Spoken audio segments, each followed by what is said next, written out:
మనం ముందుగా ప్రార్థన చేసుకుందాం. హరి ఓం శ్రీ గురుభ్యో నమః. శుక్లాంబరధరం విష్ణుం శశివర్ణం చతుర్భుజం ప్రసన్నవదనం ధ్యాయేత్ సర్వవిఘ్నోపశాంతయే. గురుర్బ్రహ్మ గురుర్విష్ణుః గురుర్దేవో మహేశ్వరः. గురుః సాక్షాత్ పరం బ్రహ్మ తస్మై శ్రీ గురవే నమః. శ్రీరామ రామ రామేతి రమే రామే మనోరమే సహస్రనామ తత్తుల్యం రామనామవరాననే. వామే భూమిసుతా పురశ్చ హనుమాన్ పశ్చాత్ సుమిత్రాసుతः శత్రుఘ్నో భరతశ్చ పార్శ్వదయోః వాయువ్యాధి కోణేషు చ సుగ్రీవశ్చ విభీషణశ్చయోరాత్తారాసుతో జాంబవాన్ మధ్యే నీల సరోజ కోమల రుచిం రామం భజే శ్యామలం. శ్రీరామం భజే శ్యామలం. శ్రీరామో రామభద్రశ్చ రామచంద్రశ్చ శాశ్వతః. రాజీవలోచన శ్రీమాన్ రాజేంద్రో రఘుపుంగవః. కూజంతం రామ రామేతి మధురం మధురాక్షరం. ఆరుహ్య కవితా శాఖాం వందే వాల్మీకికోకిలం. గోష్పదీకృతవారాసిం మశకీకృతరాక్షసం. రామాయణ మహామాలా రత్నం వందే అనిలాత్మజం. మనం క్రితంసారి ఈ కర్కటోపాఖ్యానంలో ఆ కర్కటి ఒక కిరాత రాజ్యంలోనికి వచ్చి ఆ అక్కడ ఎదురుబడినటువంటి ఆ రాజుగారిని మంత్రి గారిని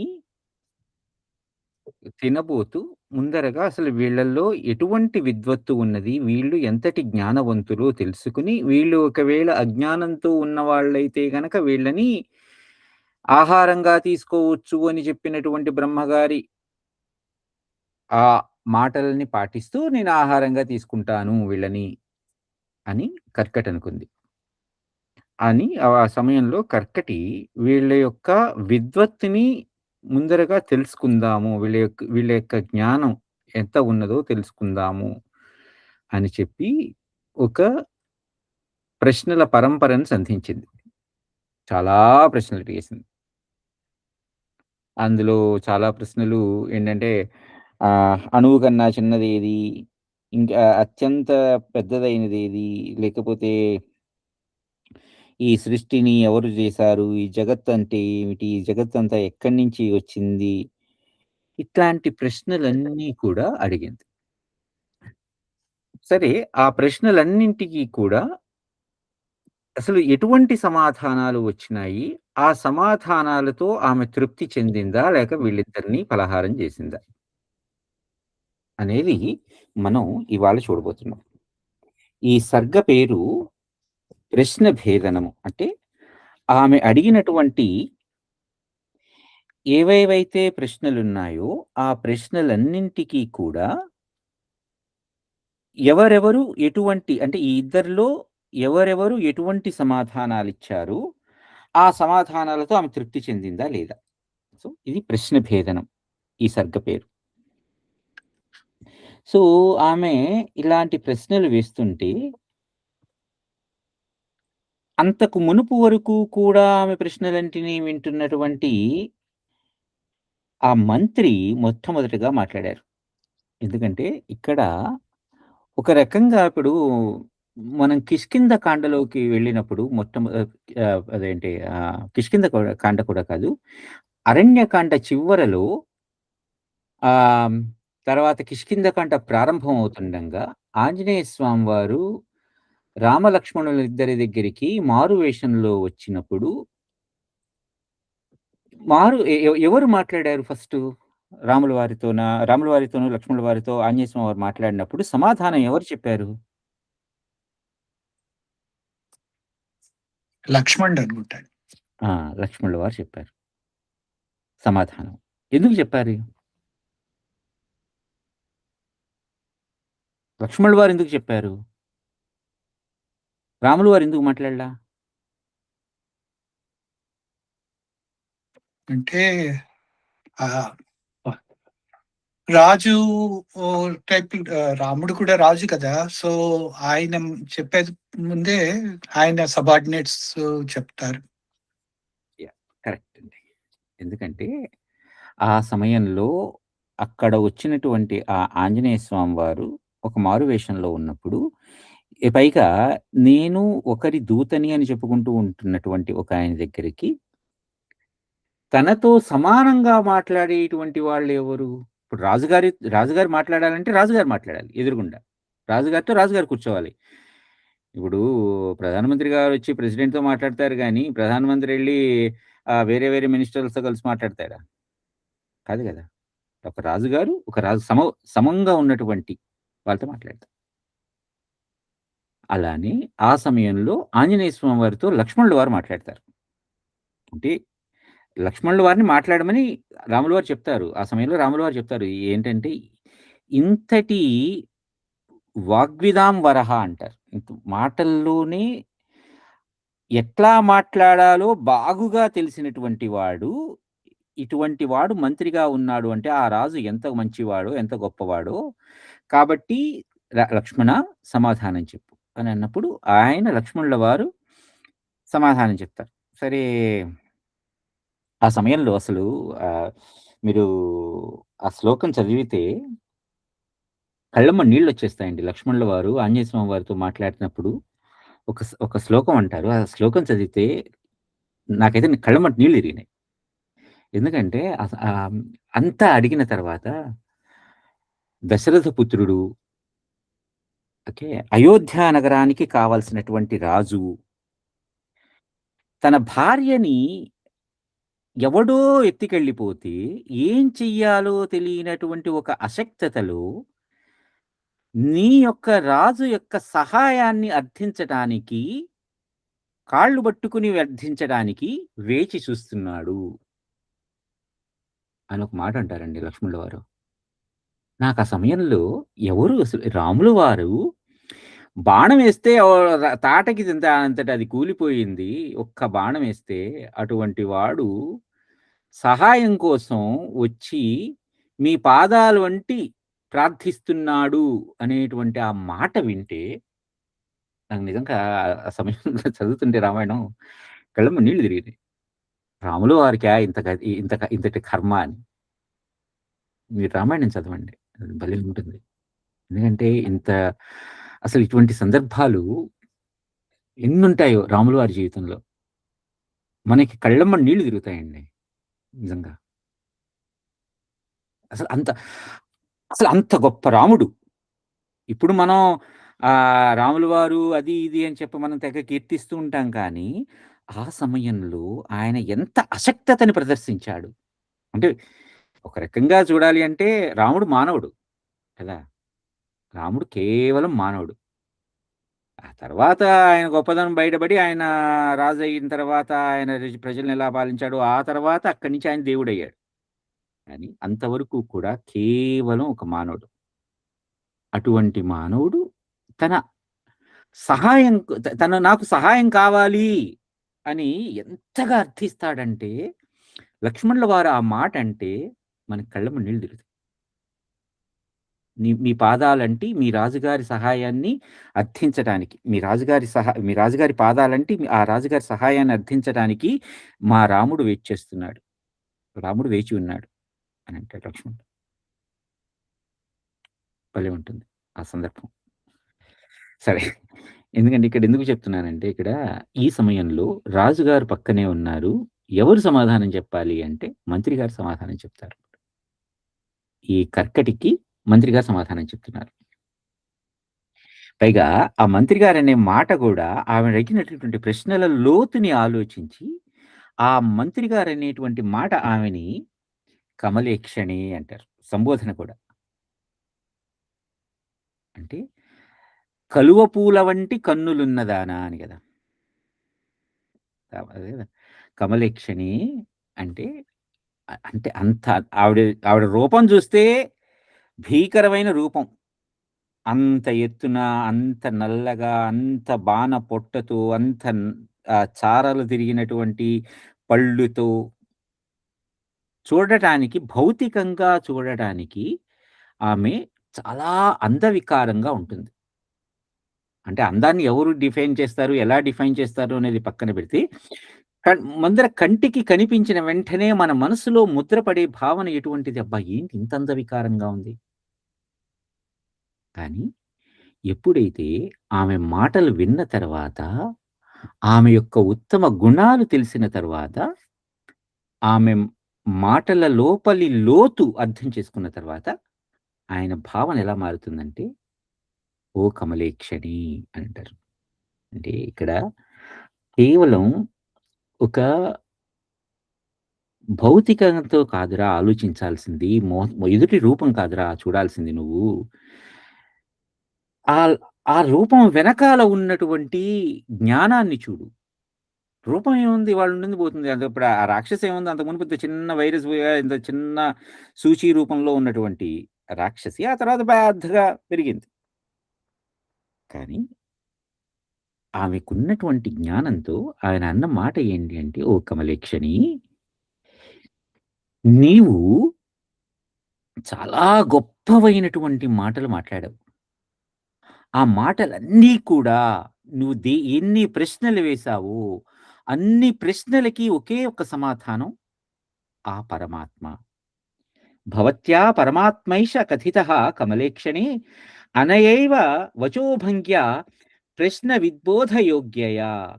నీవు నీ యొక్క ప్రశ్నలచే, నీ ప్రశ్నలతో ఏమి బోధించదలుచుకున్నావో, ఆ బోధలన్నీ కూడా కేవలం ఆ పరమాత్మనే సూచిస్తున్నాయి.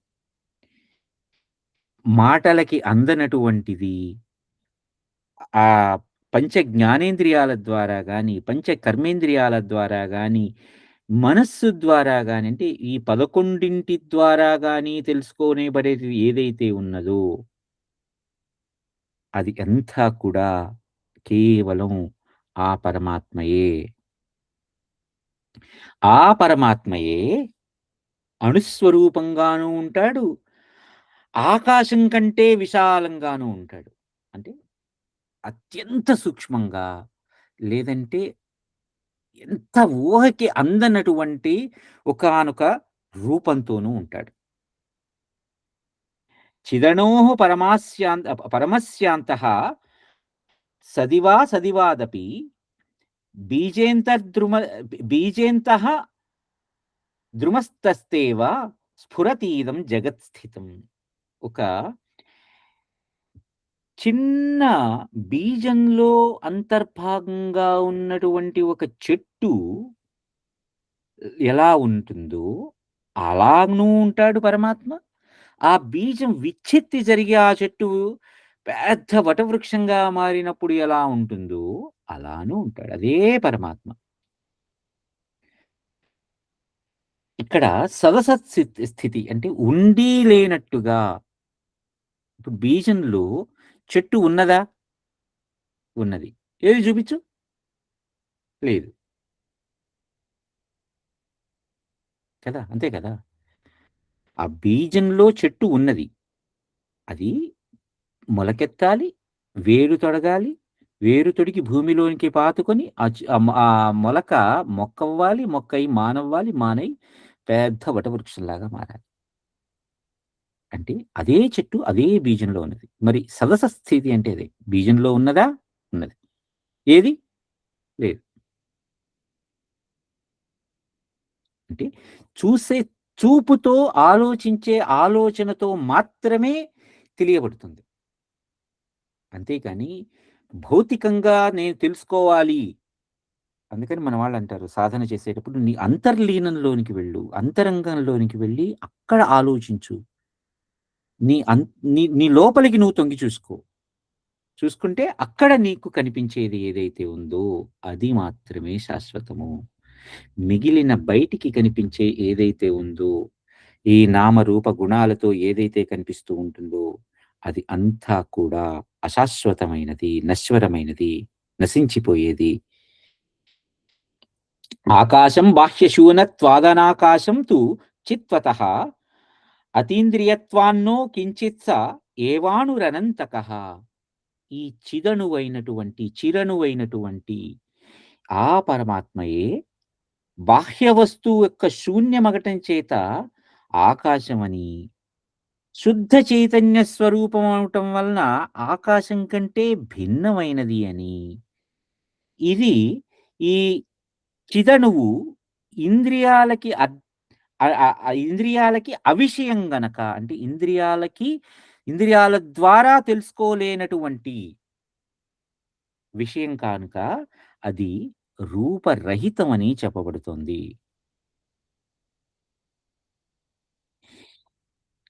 సర్వాత్మకత్వాత్ సర్వాత్మకత్వాత్ భుక్తే సర్వాత్మకత్వాత్ భుక్తే చ తేన కించిన్న కించన చిదనోః ప్రతిభాసా స్యాత్ ఏకస్యానేకతోదిత అసత్యేవ యథా హేమ్నః కటకాది తథా పరే. అంటే బంగారంలో ఆ నగలు ఎలాగైతే ఉన్నాయో, నగ చూస్తే మన నగను అది చూసి అంత అద్భుతంగా ఉంది అని అనుకుంటాము. ఇప్పుడు కొంతమంది చేతగాని పనిమంతులుంటారు. బంగారం వాళ్ళకిచ్చినా వాళ్ళు దాన్ని చెడగొడతారు. కొంతమంది చేతైన వాళ్ళుంటారు. బాగా చక్కగా చేయితిరిగిన వాళ్ళుంటారు. వాడికి అదే బంగారం ఇస్తే వాడు చాలా అద్భుతమైన నగలు చేస్తారు. ఇప్పుడిక్కడ మనకి బంగారం లోపమా? లేకపోతే చెయ్యి చేసేటువంటి వాడి యొక్క ప్రతిభా లోపమా? అంటే ఇక్కడ మనం చూసే ఆలోచనలో లోపమా? లేకపోతే అసలైన వస్తువులో లోపమా?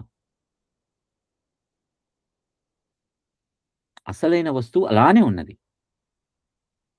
కానీ చూసేటువంటి చూపు మందగిస్తే నాకు ఆ మందగించిన చూపు ద్వారా నేను అనుభవించేటువంటి ఆ ఆలోచన ఏదైతే ఉందో అందులో లోపం ఉంది నాకు. ఇప్పుడు మనకి రాముల వారు యుద్ధమంతా అయిపోయిన తర్వాత సీతమ్మ వారు వస్తూ ఉంటే మనం సాధారణంగా ఏమంటారు? అగ్ని పరీక్ష, అగ్ని పరీక్ష అంటారు. కాదు గదా! అగ్ని పరీక్ష కాదది. అగ్ని ప్రవేశం. ఎవరు చేశారు? సీతమ్మ వారు చేశారు. సీతమ్మ వారు చేయడానికి ముందర రాములు వారనే మాట ఏంటి? కంటి చూపు లోపల ఉన్న సమస్య ఉన్నటువంటి వాడు దీప శిఖని ఎలా చూడలేడో, కంటిలో సమస్య ఉన్నవాడు దీప శిఖని ఎలా చూడలేడో, అలా నువ్వు నాకు కనిపిస్తున్నావు. అంటే ఇప్పుడు రాముల వారిలో లోపం ఉన్నదా? ఆ చూపులో లోపం ఉన్నదా? లేకపోతే ఎదురుగుండా ఉన్నటువంటి సీతమ్మ వారిలో లోపం కనిపించిందా? సాధారణంగా మన మొహాలు, వెరి మొహాలు ఏమంటారు? రాముల వారు సీతమ్మ వారికి అగ్ని పరీక్ష పెట్టారు, అగ్ని పరీక్ష పెట్టారు. ఒరేయ్ కాదురా! రాముల వారు సీతమ్మ వారిని ఎంత ఉన్నతంగా చూసారో ఈ మాట చూడండి. చేతగాని సన్నాసులుంటారు. ఇక్కడ కొంచెం నా భాష కొంచెం కటువుగా ఉంటుంది. ఎందుకంటే చదవరు. చదివిన దాన్ని అర్థం చేసుకోరు.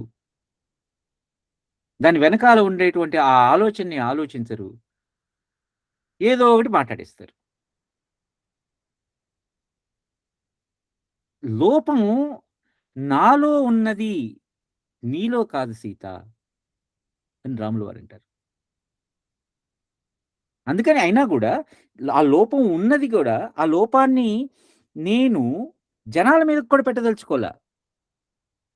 వాళ్ళిలా అంటారేమో అని గూడా గాదు. జనాలకి భయపడుతున్నాను. ఒకవేళ వాళ్ళు నిన్ను అంటే నేను తట్టుకోలేను. ఆ లోపం నాలో ఉంది. ఇది సీతమ్మ వారి గురించన్నమాట రాముల వారు. మీరు ఆఖరికి తులసి రామాయణం అయినా చూడండి. ఎన్ని రకాలైన రామాయణాలున్నాయో. ఏ రామాయణంలో కూడా రాముల వారు సీతమ్మ వారి గురించి ఎక్కడా కూడా ఒక్క తప్పు మాట గాని, ఒక్క చిన్న మాట గాని కూడా అనరు. కానీ ఈ పిచ్చి వెధవలుంటారు కొంతమంది. ఏంటంటే వాళ్ళ ఎజెండాలని ప్రజల మీదకి రుద్దేస్తారు.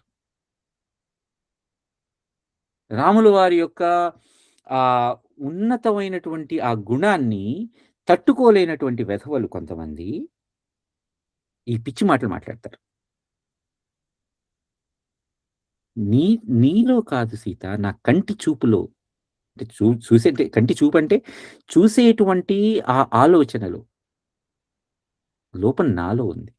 నీలో కాదు. అంత నెప ఆఖరికి జనాల మీద కూడా నెట్టలేదాయన. అంటే జనాలు ఇలా అంటారు. ఇలా అంటే నేను తట్టుకోలేను. నా నా సీత గురించి ఇలా మాట్లాడతారు వీళ్ళు. చివరికి అదే అవుతుంది. మనకి ఉత్తర రామాయణం చూస్తే ఆహ్, అదే మాట జరిగింది. మనకి సాధారణంగా ఉత్తర రామాయణం వాల్మీకి రాయలేదు, వాల్మీకి రాయలేదంటారు. కానీ వాల్మీకి మహర్షి బాలకాండలో ఆహ్ 3వ సర్గలో 20 రెండో 27 శ్లోకం ఎంతో ఏదో ఉంది ఎగ్జాక్ట్‌గా. అందులో వాల్మీకి మహర్షి చెప్తారు. 6 కాండలతో పాటుగా ఉన్నటువంటి ఉత్తరకాండతో సహా ఉన్నటువంటి ఈ రామాయణాన్ని నేను చెప్పబోతున్నాను అనంటారు. సో, ఎవరికైనా ఏదైనా ప్రూఫ్ కావాలంటే వాల్మీకి మహర్షి ఉత్తర రామాయణాన్ని రాయలేదు అంటే వాళ్ళకి ఆ ప్రూఫ్ చూపించండి. బాలకాండలోనే ఉంటుందది శ్లోకం. సరే మనం ఎందుకో ఇవాళ రాముల వారి తెగొచ్చేస్తున్నారు నాకు. సరే అయితే ఆహ్, మన అజ్ఞాన లోపంతో కలిగినటువంటి ఈ సదసత్ స్థితి ఉండి లేనటువంటిది అనేటువంటి ఏదైతే ఉన్నదో, సద్వస్తువు ఏదైతే ఉన్నదో దానిని చూడలేకపోవటం మన లోపం.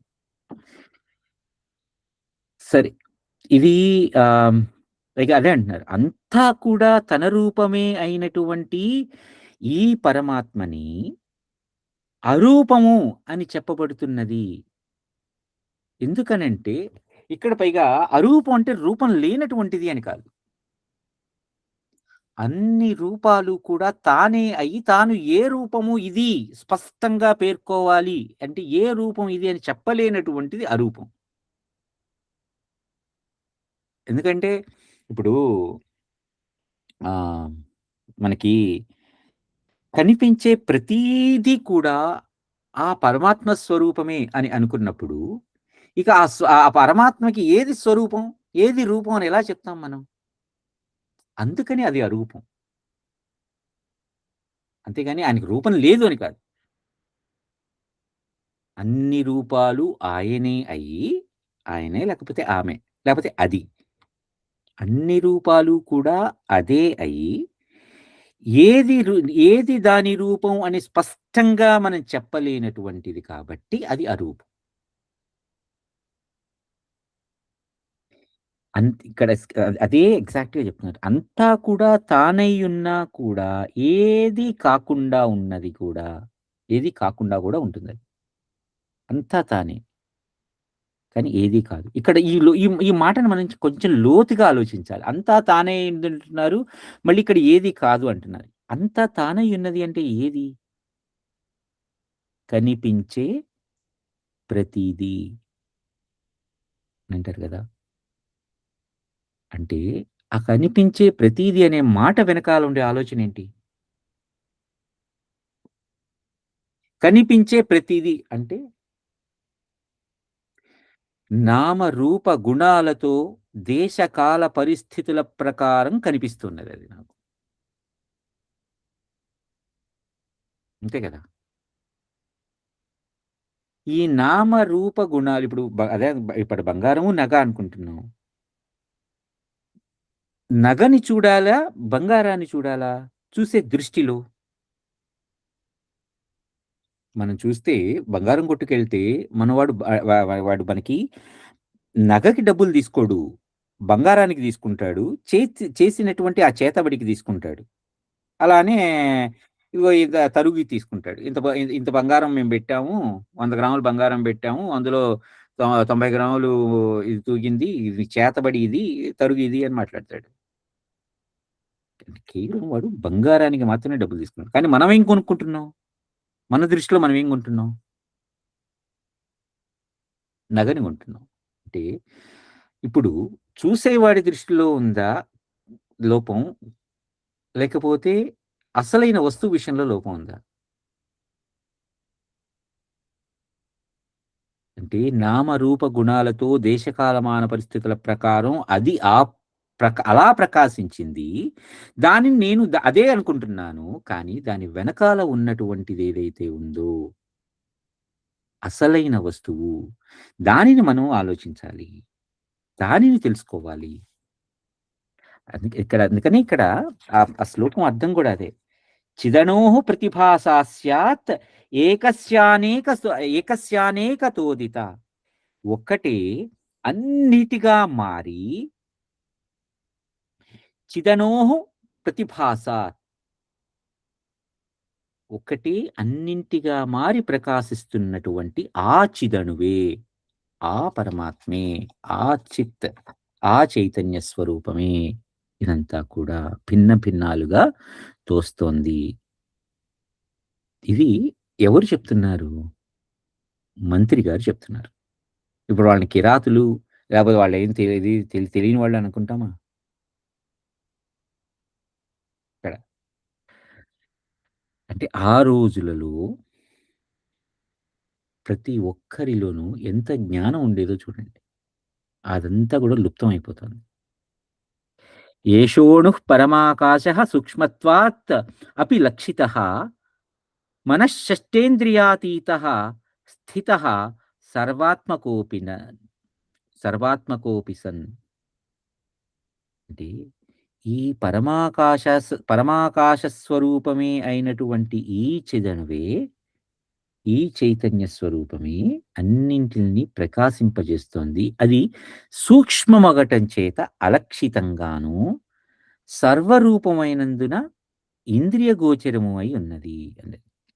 సూక్ష్మం అంటే మనం ఒకసారి మీనింగ్ చెప్పుకుందాం. సూక్ష్మము అనే దానికి అర్థం సంస్కృత ప్రకారం సూక్ష్మం అంటే అర్థం ఏంటి అంటే సూచన ద్వారా తెలియబడేటువంటిది సూక్ష్మం. అందుకని అత్యంత చిన్నది అంటే మళ్ళీ అక్కడ నాకు ఒక పరిమాణం తెలిసిపోతుంది. ఎంతో కొంత ఊహిస్తున్నా నేను. ఇంత పరిమాణంలో ఉండొచ్చు. ఇంత ఇంతకు మించి తక్కువ పరిమాణంలో ఉండొచ్చు. లేకపోతే ఇంతకు మించిన ఎక్కువ పరిమాణంలో ఉండొచ్చు. అంటే ఒక సైజ్‌ని నేను ఊహిస్తున్నాను. చిదణువు అనేది. అంటే చిదణువు అంటే సూక్ష్మంగా తెలుసుకుంటుంది అంటే కేవలం సూచన ద్వారా తెలియబడేటువంటిది. అది సూక్ష్మం. అంతేగాని చిన్నది అని కాదు. ఏదైతే నేను నా యొక్క అనుభవం ద్వారా తెలుసుకోబడుతున్నదో అది సూక్ష్మం. ఆ అనుభవం ఎటువంటి అనుభవం అయ్యుండొచ్చు? మనకున్నటువంటి పంచ జ్ఞానేంద్రియాల ద్వారా అనుభవించబడుతున్నదా? లేకపోతే నాకంటూ నా కంటికి అంటూ తెలియని ఒక మనస్సు ద్వారా అనుభవించబడుతున్నదా? లేకపోతే ఈ ఆరింటికి అతీతంగా ఉన్నటువంటి ఏడవదైనటువంటి దాని ద్వారా అనుభవించబడుతుందా? మనశ్షష్టేంద్రియాతీతః. అందుకని మనః అని చెప్పి పక్కన పెట్టి మళ్ళీ షష్టేంద్రియాతీతః. ఈ ఏడింటికన్నా కూడా ఆ సద్వస్తువు మరి అది శూన్యం అని ఎలా చెప్తాం? ఎందుకంటే అది శూన్యం అంటే లేనిది అని గదా! అసలు పూర్తిగా లేనటువంటిది. దాన్ని అనుభవిస్తున్నావు. సూక్ష్మంగా అంటే సూచన ద్వారా అనుభవించబడుతున్నది. ఏది సర్వాత్మకమో అది మరి ఆ చిదణువే ఆత్మస్వరూపమే అవటం మూలంగా అది తన ఆత్మని తనే నిషేధించుకోగలదా? అంటే ఒక ఆత్మ వస్తువు అన్ని ఇక్కడ ఒక్క నిమిషం ఆగుదాం. ఆలోచిద్దాం. ఇప్పుడు నేను ఉన్నాను అనే మాటలో ఆ నేను అనేది అందరికీ కూడా ఉంటుంది గదా! నేను. ఆ నేను అనేది ఈ దేహంలో ఉన్నటువంటి నాకు, తక్కిన దేహాలలో ఉన్నటువంటి ఇతర దేహాలలో ఉన్నటువంటి నాకు రైట్. అంటే ఇదంతా కూడా కేవలం నేనే. ఈ దేహం వేరుగా ఉండొచ్చు కదా! వ్యావహారికంగా మాత్రమే నేను, నువ్వు అని మాట్లాడుకుంటాం గానీ, ఎదురుగుండా ఆలోచిస్తే ఇంకా అంటే లోతుగా ఆలోచిస్తే అన్నిటా నేనై ఉన్నటువంటి నేను, నన్ను నేను ఎలా నిషేధించుకోగలను?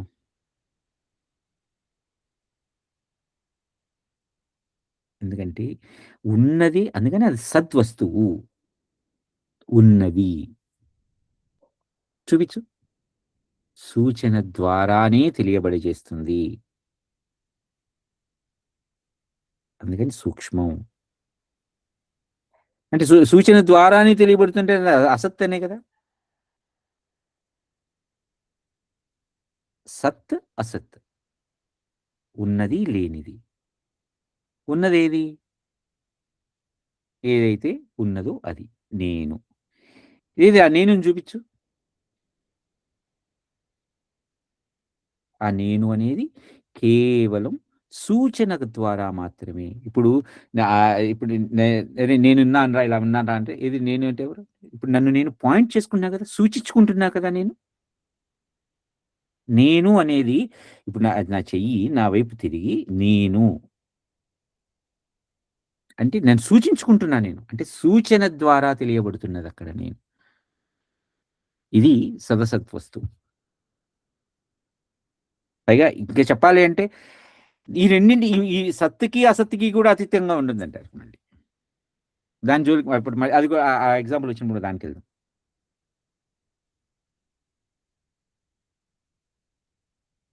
ఇది పైగా ఇంద్రియ వృత్తులచే తెలియబడుతోందా? అంటే ఇంద్రియాలు అంటే ఈ భౌతికంగా ఉన్నటువంటి ఈ దేహంలో అమర్చబడినటువంటి భాగాలు. ఈ భాగాల ద్వారా నాకు కొన్ని జ్ఞానం ద్వారా అంటే ఈ భాగాలకి ద్వారా తెలుసుకునేటువంటి జ్ఞానం ఏదైతే ఉన్నదో రైట్? ఈ పంచ జ్ఞానేంద్రియాలు. ఇవి కేవలం సూచననిస్తున్నాయి. ఇది కేవలం అంటే నా అనుభవం కూడా నాకు సూచనే. అంతే కదండీ!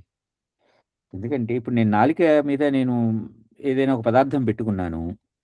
ఆ పదార్థం నాకు ఉప్పగా ఉందా? కారంగా ఉందా? పుల్లగా ఉందా? తియ్యగా ఉందా? ఏం చెప్తోంది? ఆ పదార్థం బయట ఉన్నంత మటుకు కూడా నాకు దాని యొక్క రుచి తెలీదు. ఎప్పుడైతే నా నాలిక మీదకి వచ్చిందో, ఆ నాలిక మీద నాకు రుచి తెలిసి ఓకే. ఇది ఇటువంటి పదార్థం, ఇది మధుర పదార్థం, ఇది క్షార పదార్థం, లేకపోతే ఇది ఇంకో పదార్థం, ఆమ్ల పదార్థం అని చెప్తాం మనం. అంటే ఆ పదార్థం యొక్క రుచి, ఆ జ్ఞానం నాకు ఎక్కడ తెలిసింది? ఆ జ్ఞానాన్ని చూపించండి.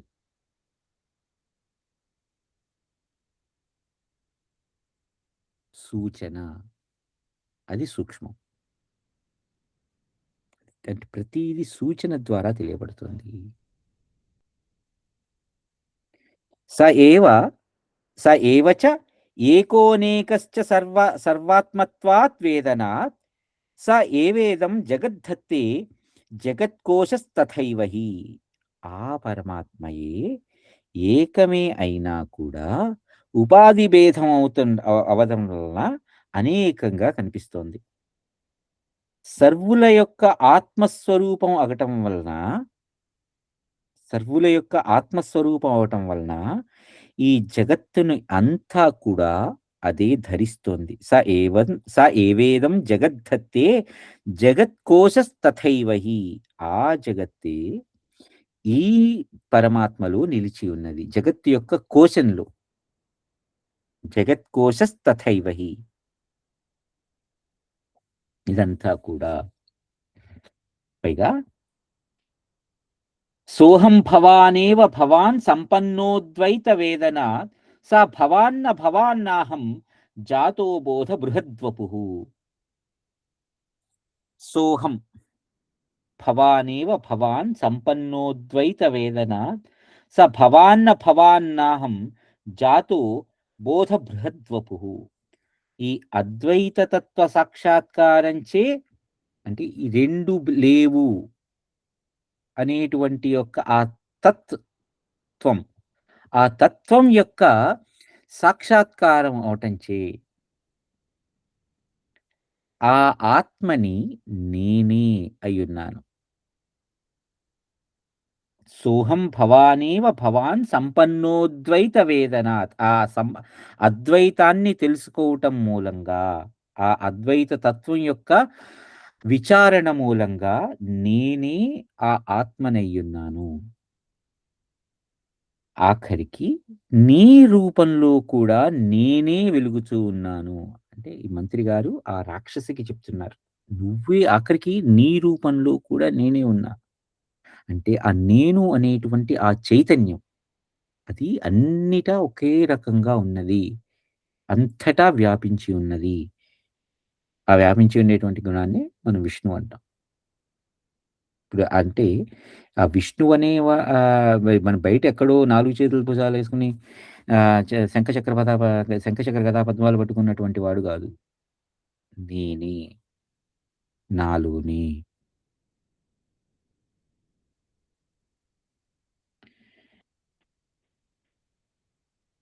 పైగా ఇది పరమార్థ దృష్టితో చూస్తే ఇదంతా నేనయ్యున్నాను. వ్యావహారిక దృష్టిలో నీవు, నేను అయ్యున్నాం. అంటే తత్వదృష్టిలో తత్వం. తత్ త్వం అందుకని. అందుకని తత్వం అయింది. అది నీవు. ఆ అది నీవు అనే దాంట్లో ఏది? మన తెలుగు భాషలో గాని, మన యాక్చువల్లీ మన వ్యాకరణంలో సంస్కృత భాష వ్యాకరణంలో గాని, తెలుగు వ్యాకరణంలో గాని మనకి ఒక అద్భుతమైనటువంటి పేరుంది. సర్వనామం అని. అది, ఇది, వాడు, వీడు, అతను, ఇతను, ఆమె, ఈమె ఇదంతా కూడా మనకి సర్వనామం. అది అంటే నాకు కనిపించే ప్రతీది కూడా అదే అయిపోయింది. కదా! అదే. సో, అందుకని సర్వనామము అంటే అన్నింటికి కలిపి ఒకటే పేరు. అది. తత్. త్వం. నువ్వు. కదా! So, త్వంత్వా త్వంత్వాహంతాత్మక sorry. త్వంత్వాహంతాత్మకం సర్వం వినిగీర్యావబోధతః నత్వం నాహం న సర్వం చ సర్వం వా భవతి స్వయం. నత్వం నాహం న సర్వం చ సర్వం వా భవతి స్వయం. అట్టు త్వంత్వాహంతాత్మకం సర్వం. ఆ త్వం రైట్. తత్ త్వం. ఆ నీవు అది కేవలం నీవు, నేను అనేటువంటి భేదభావాలు ఏవైతే ఉన్నాయో, అవన్నీ గూడా ఆ తత్‌లో కలిసిపోయినాయి. ఓకే. అవన్నీ గూడా ఆ తత్‌లో కలిసిపోయినాయి. అహం లేకపోతే త్వం. ఈ 2 కూడా. ఇప్పుడు అందుకనే సోహం లేకపోతే తత్వం. ఈ 2 గూడా ఒకే రకమైన మనకి అర్థాన్ని స్ఫురింపజేస్తాయి. సా అహం అది నేను. తత్ త్వం అది నువ్వు. ఇప్పుడు ఆ రెండింటిలోనూ ఉన్నటువంటిదేది భావన?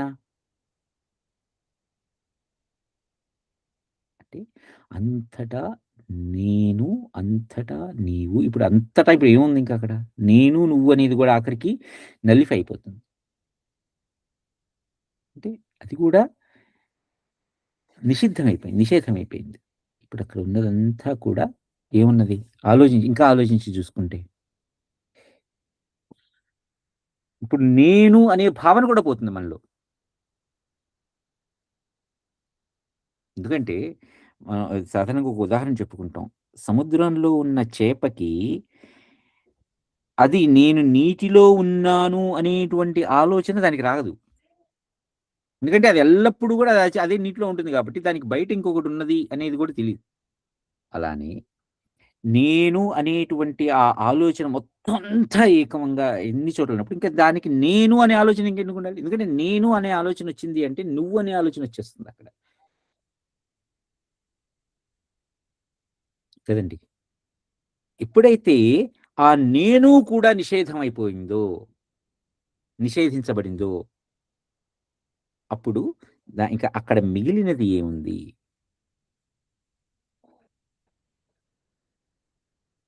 రైట్.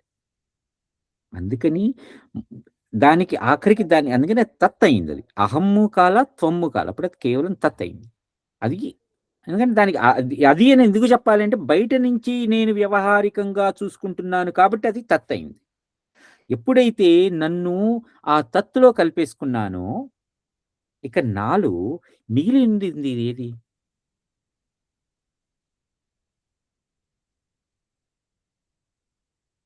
ఓకే అండి.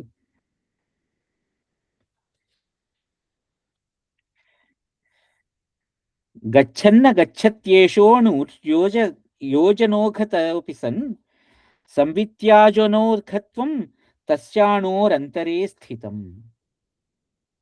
ఇది యోజనాల యోజనాల దూరం వ్యాపించిపోయి ఉంటుంది అని దేనికైతే చెప్తున్నామో అది అంతా కూడా ఎక్కడున్నది? అణుహు అంతరః. అణురంతరోపి. ఈ అణువులో ఉంది. అణువు అనేది మళ్ళీ మాట ఇంకొక మనకి ఏం చెప్తుంది? దానికి అణువు అనే మాటకి పర్యాయ పదం ఏంటి? సూక్ష్మం. సూచన. సో, ఇక్కడ మనం ఎలా అర్థం చేసుకోవాలంటే ఈ శ్లోకాన్ని, ఇప్పుడు నాకు యోజనాల దూరం వ్యాపించిపోయిన వేల వేల వేల వేల కిలోమీటర్ల లేదా వేల వేల వేల యోజనాల దూరం వ్యాపించిపోయినటువంటి పెద్ద విస్తీర్ణత కలిగినటువంటి ఆకాశం ఉంది. అంత పెద్ద ఆకాశం చిదణువులోకి ఉంటుంది. ఇప్పుడు ఆ పెద్ద ఆకాశం అనేది నేను ఎలా చెప్తున్నాను? ఒక సూచన ద్వారా చెప్తున్నాను. పాయింట్ చేస్తున్నాను. కదా! ఇప్పుడు ఆంజనేయ స్వామి వారు 100 యోజనాల దూరం దూకారు అనంటే, అంటే యోజనాలు అంటే బేసిక్‌గా నేనంటే అంత దూరం దూకారు అని కదా! అంత దూరము అనేది ఒక సూచన ద్వారా చెప్తున్నా. ఒక పాయింటర్‌తో చెప్తున్నా నేను. అంటే మళ్ళీ అది ఈ సూక్ష్మంలో కలిసిపోతుంది.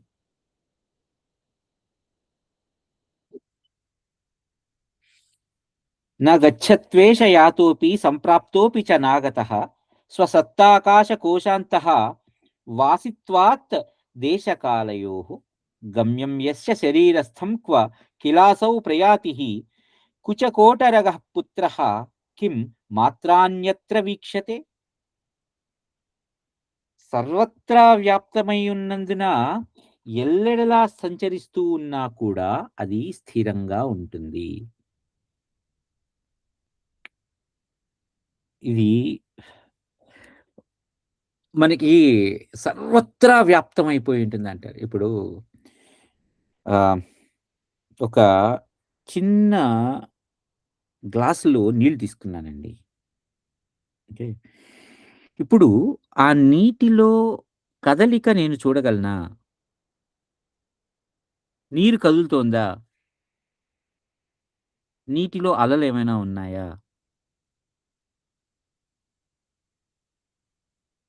అంటే ఇప్పుడు ఆ నీటిలో కదలిక లేనట్టే గదా! మరి ఆ నీటిలో ఉన్నటువంటి అణువులలో ఉన్నటువంటి, పరమాణువులలో ఉన్నటువంటి ఆ శక్తి కదలట్లేదా? ఇప్పుడు ఆ న్యూక్లియస్ చుట్టూతా ఎలక్ట్రాన్లు తిరగట్లేదా?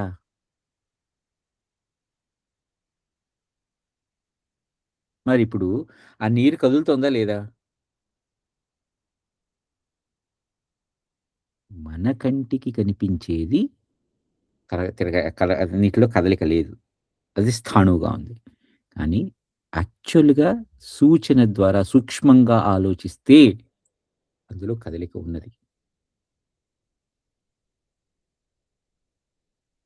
కదా! అదే అంటున్నారు. అందుకని ఇది సర్వత్రా వ్యాప్తమైపోయినది కాబట్టి ఇది స్థిరంగా ఉంటుంది అనంటావా? లేదా ఇది సర్వత్రా వ్యాప్తమైపోయింది కాబట్టి అన్ని చోట్లకి వ్యాపించి ఉంటుంది కాబట్టి, వ్యాపిస్తూ ఉంటుంది కాబట్టి దానిలో కదలిక ఉన్నది అంటావా?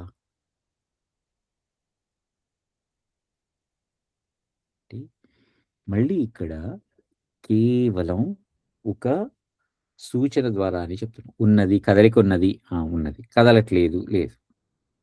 ఏమీ లేదు.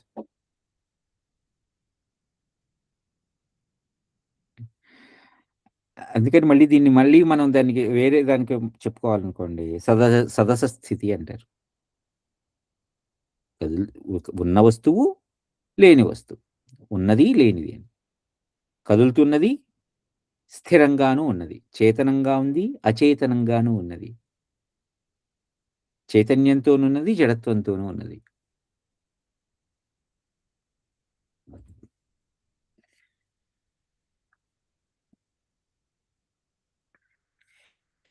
యదా చేతన పాషాణసత్తైకాత్మకత్ చిద్వపుః తదా చేతన ఏవాసౌ పాషాణ ఇవ రాక్షసి. ఓ రాక్షసి, ఆఖరికి రాతిలో కూడా ఈ చిద్వస్తువు వ్యాప్తమై ఉన్నందున ఆ అచేతన పదార్థం రాతి వలె ఘనము అని వచింపబడుతుంది. కానీ ఇది ఈ రాతి నుంచి దాటి బయటికి వచ్చి చూస్తే ఆ రాతి లోపల అచేతనంగా ఉన్నటువంటి ఆ రాతి లోపల అనేక అణువుల ఘర్షణ ఎప్పుడూ జరుగుతూ ఉంటుంది కదా! వాటిలో మరి కదలిక లేదా? వాటిలో చైతన్యం లేదా? అది. నీ కంటికి కనిపించేది కాదు. లేకపోతే కంటికి కనిపించేదే అనుకోపోని. కంటికి కనిపిస్తుంది కాబట్టి స్థాణువు. రాయి కదలట్లేదు. నా నా యొక్క ఊహతో ఆలోచిస్తున్నాను కాబట్టి అది అస్థాణువు. అది కదులుతోంది. ఈ అనాదిగా, అనంతంగా ఉన్నటువంటి ఈ చిదాకాశంలో అంటే ఆ చైతన్య స్వరూపమైనటువంటి ఆ పరమాత్మయే ఈ జగత్తునంతా కూడా చిత్రిస్తూ ఉన్నాడు. ఇవన్నీ కూడా మిథ్య అవ్వటం వలన ఇవి అకృతాలు. అంటే చెయ్యబడనివి అయినాయి.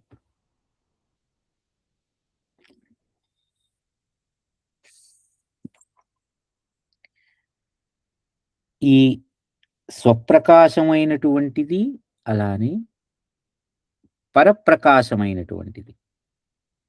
తనంతట తానుగా వెలుగుతూ ఉంటుంది. బయట ఆలోచిస్తే మళ్ళీ ఇక్కడ స్వ, పర అని ఎందుకు చెప్తున్నాను అంటే, విడివిడిగా ఆలోచిస్తుంటే, వ్యావహారికంగా ఆలోచిస్తే, ఇప్పుడు సూర్యుడున్నాడు, చంద్రుడున్నాడు. సూర్యుని కాంతి చంద్రుని మీద పడి, ఆ కాంతి భూమి మీదకు పడి అది వెన్నెల్లాగా ప్రకాశిస్తోంది అని అంటారు. అంటే సూర్యకాంతి అంటే ఆ సూర్యుడు స్వయం ప్రకాశం, చంద్రుడు స్వయం ప్రకాశం కాదు. కాబట్టి అది ఆయన కాంతిని తీసుకొని, సూర్యకాంతిని తీసుకొని భూమి మీదకి మరలా అద్దంలాగా ప్రతిబింబజేస్తుంది కాబట్టి అని అంటారు. అంటే అది ఇప్పుడు ఈ కాంతిలో ఏమైనా తేడా ఉందా? కదా! సో, స్వ గాని, పా గాని, అంటే పర అని గాని, అంటే స్వరూపంగా గాని, పరరూపంగా గాని, ఎక్కడ ఏది ఎలా ఉన్నా అదంతా కూడా ఒకటే అయినటువంటి ఆ చిదణువు, ఆ చిత్ స్వరూపం, ఆ పరమాత్మ. ఇదంతా కూడా పైగా అనుభవ స్వరూపమైనటువంటిదే. కేవలం అనుభవం ద్వారా తెలుసుకోబడేటువంటిదే. ఆ ఆ ఆత్మలోని దేశకాల క్రియాదుల వలన అది బాహ్య దృష్టితే జగత్తు అనిపించబడుతోంది. కానీ అంతర్దృష్టితో చూస్తే అసలు ఈ జగత్తనేది లేనటువంటిది. పైగా బాహ్య దృష్టితో చూస్తే ఆ పరమాత్మయే ఈ జగత్తంతటికి కర్తృత్వం, భోక్తృత్వం వహిస్తున్నాడు. కానీ అంతర్దృష్టిలో చూస్తే అక్కడ కర్తృత్వం లేదు, భోక్తృత్వం లేదు. ఎందుకంటే అంతా ఒక్కటే అయినప్పుడు ఇంక ఏం కర్తృత్వం చేయాలి? ఏం భోక్తృత్వం చేయాలి?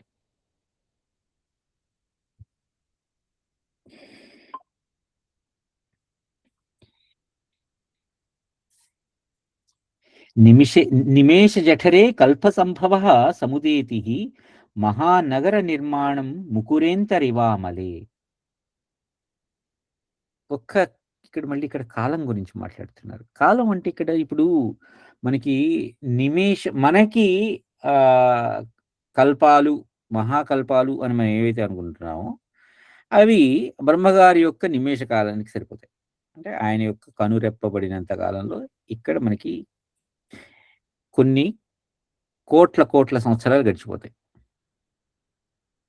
అంటే ఇప్పుడు మన యొక్క కనురెప్పపాటు నిమేషం అంటాం. అక్కడి నుంచి క్షణం, అక్కడి నుంచి గంటలు, అక్కడి నుంచి పూటలు, అక్కడి నుంచి రోజులు, అక్కడి నుంచి వారాలు, అక్కడి నుంచి పక్షాలు, నెలలు, సంవత్సరాలు, యుగాలు, తర్వాత మహాయుగాలు, మన్వంతరాలు, అక్కడి నుంచి కల్పాలు, మహాకల్పాలు. ఒక కల్పం ఏదైతే చెప్పబడిందో అది బ్రహ్మగారికి ఒక పూట, తర్వాత ఒక కనురెప్పపాటు గడినంత కాలం. బ్రహ్మగారి యొక్క 100 సంవత్సరాలు, విష్ణుమూర్తి యొక్క కనురెప్పపాటు. అంటే ఇదంతా కూడా ఒక సాపేక్షతతో కూడినటువంటిది. నిర్దిష్టంగా ఇది అని ఎలా చెప్తాం మనం? కదా! ఇదంతా కూడా ఒక సాపేక్షతతో కూడుకున్నటువంటి. అంటే సూచన ద్వారానే చెప్పబడేటువంటిది.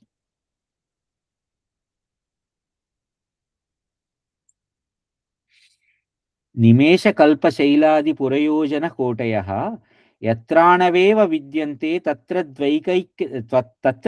ద్వైతైక్యతే కుతః. ఈ నిమిషం, కల్పం, లేకపోతే ఈ పర్వతాది సమూహాలు, ఇవన్నీ కూడా మిథ్యాత్వాన్ని ఆశ్రయించి అతి సూక్ష్మమైనటువంటి దేనిలో ఏ అణువునందు ఉంటాయో, యత్రాణవేవ విద్యంతే, ఎక్కడైతే తెలుసుకోబడుతున్నాయో, ఏ అణువులో అయితే తెలుసుకోబడుతున్నాయో అక్కడ ద్వైతం గాని, తత్ర ద్వైత ఏక్యతే ద్వైత ఐక్యతే కుతః. అక్కడ ద్వైతం గాని, లేకపోతే ఐక్యం అంటే ఏకత్వం గాని ఎలా సంభవం కావు. అంటే ఈ 2 మిథ్యా దృష్టిచే సంభవం పడుతున్నాయి. అంటే ఇక్కడ నా దృ నా ఇక్కడ నేను చెప్పబడుతున్నటువంటి కాలం మరొక చోట ఇంకొక రకంగా ఉంటుంది. అదే కాలం అలా ప్రవర్తించట్లేదు గదా! నా దగ్గర ఉన్నటువంటి కల్పం అంటే భూలోకం మీద జరుగుతున్నటువంటి కల్పం బ్రహ్మలోకంలోకెళ్ళిపోయేటప్పటికి ఒక పూటయిపోయింది. అదే విష్ణులోకంలోకెళ్ళిపోయేటప్పటికి బ్రహ్మగారి యొక్క 100 సంవత్సరాలు, విష్ణుమూర్తి గారి యొక్క కనురెప్పపాటు కాలం. అక్కడ నిమేషం అయిపోయింది. మళ్ళా ఇంకా లోతుగా ఆలోచిస్తే విష్ణుమూర్తి యొక్క 100 సంవత్సరాల కాలం రుద్రుడి యొక్క నిమేష కాలం అయిపోతుంది. పరమశివుడి యొక్క నిమేష కాలం. ఆ పరమశివుడి యొక్క 100 సంవత్సరాలు కూడా ఆ శక్తి యొక్క నిమేషం. అంటే ఆవిడకి అలంకారాంతం అన్నమాట. ఆవిడకి నిమేషం ఉండదు మళ్ళీ. ఆవిడకి కాలం అంటూ ఉండదు. అంటే ఇప్పుడు అక్కడ చెప్పిందేమిటి? శక్తి ఒక్కటే. ఆ శక్తి పలు రకాలుగా మారుతూ ఉంటుంది. ఆ శక్తే రుద్రుడవుతుంది. ఆ శక్తే విష్ణువు అవుతుంది. ఆ శక్తే బ్రహ్మ అవుతుంది. ఆ శక్తే మానవుడవుతుంది.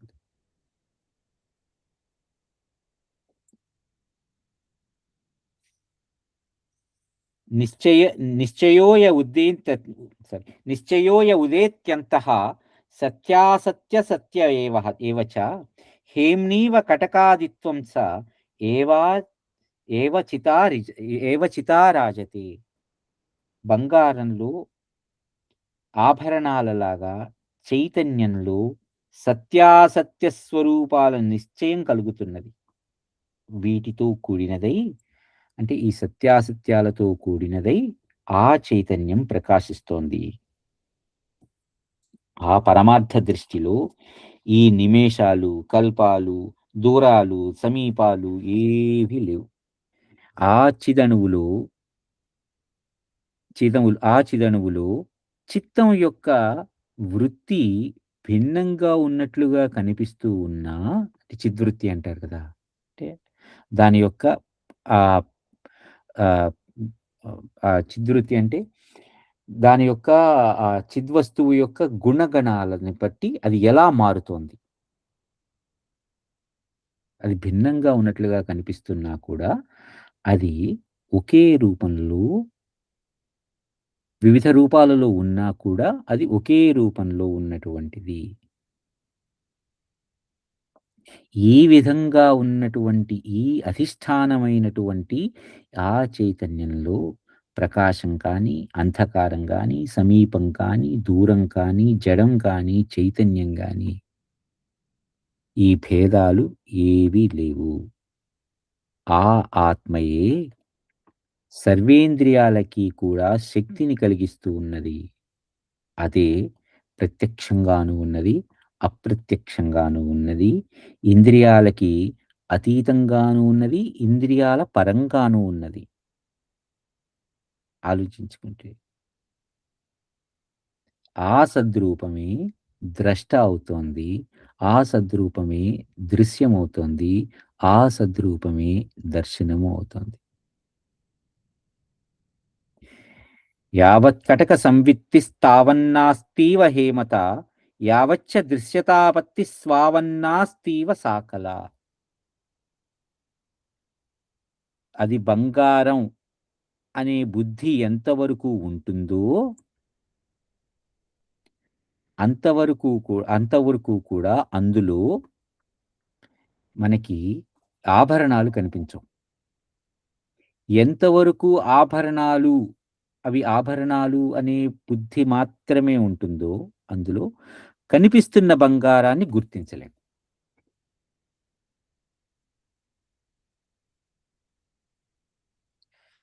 ఈ ఆత్మయే అంత అంతటా కూడా నిండటం మూలంగా, అన్నింటి యొక్క స్వరూపము అవటం మూలంగా, పైగా అది దుర్లక్ష్యం అవటం మూలంగా, ఎల్లప్పుడూ కూడా చైతన్యవంతంగా ఉండటం మూలంగా దానిలో విషయ రూపం ఏదైతే ఉందో అది అసంభవం అవుతుంది.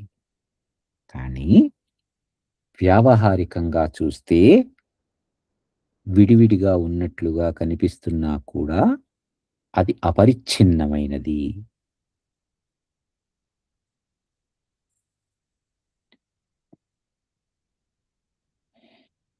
ఇట్లు ఈ జగన్మిథ్యాత్వాన్ని సూచించేటువంటి యుక్తులను మరల చింతన చేయుచు. తథా చైవం విధాన్యాయ భావనాభ్యాస నిర్మలాత్ చిదాకాశేన నిర్యాతి యథా భూతార్థదర్శినః. ఇట్లా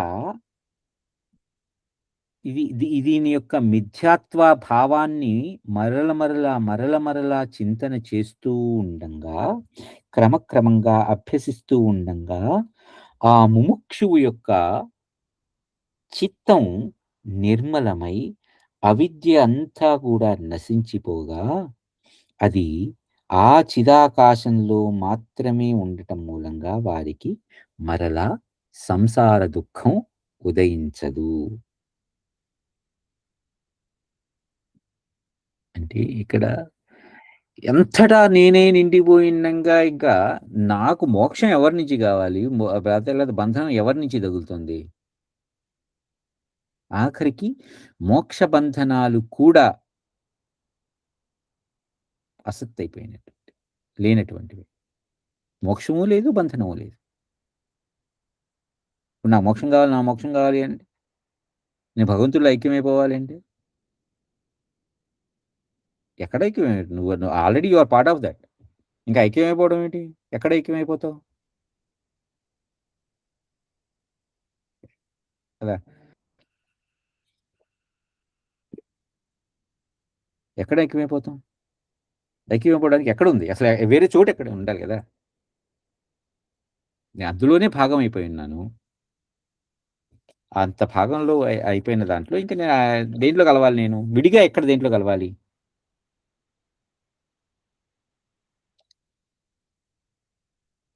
శాంతం సమస్తం అజం ఏకం అనాది మధ్యం నేహాస్తి కాచన కళాకలనా కథంచిత్ నిర్ద్వంద్వ శాంతమతిరేకమనేకమచ్చమాభాస రూపమజమేక వికాసమాస్తి.